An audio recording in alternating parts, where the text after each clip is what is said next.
message qui est très capital. Bien-aimé dans le Seigneur, tu es là de me suivre. Mais tu vis une vie qui n'est pas paisible. Tu vis une vie de la souffrance. Parce que le diable a confisqué tout ce que tu avais. Parce que le diable a pris ce que Dieu t'a donné. Bien-aimé dans le Seigneur, je suis dans le psaume de David. Je suis dans le psaume de David. Tous nous connaissons David. David est ici de la tribu de Juda.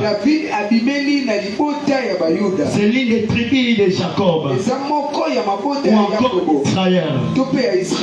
Bien-aimé dans le Seigneur, saisissez-moi très bien. Dans la tribu de Juda, avant la mort de Jacob, avant la mort de Jacob qui est Israël, il a rassemblé ses enfants pour prononcer des mots, pour prophétiser sur chaque tribu, pour prophétiser sur ses enfants.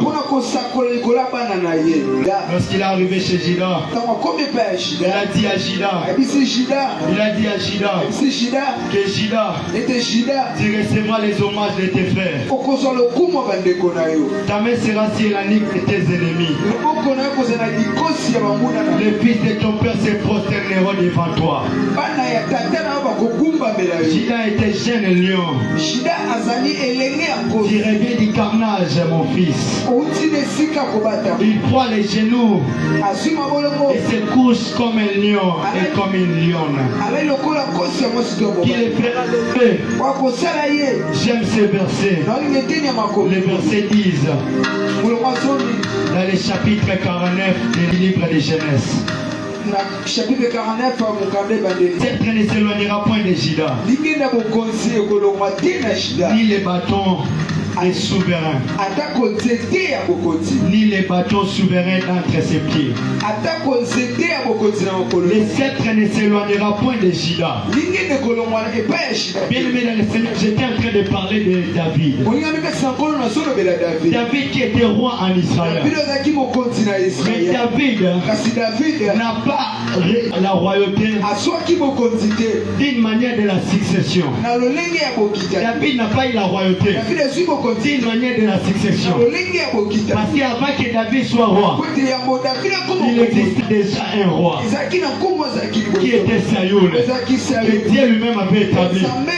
Après que Israël avait pleuré à Dieu, après que Israël avait crié à Dieu, Dieu avait établi un roi. La Bible déclare ceci. On a détaillé qui était Saül. Il était le fils de l'ancien de tous les enfants, de tous les jeunes d'Israël. Dieu l'avait choisi. Dieu l'avait établi roi.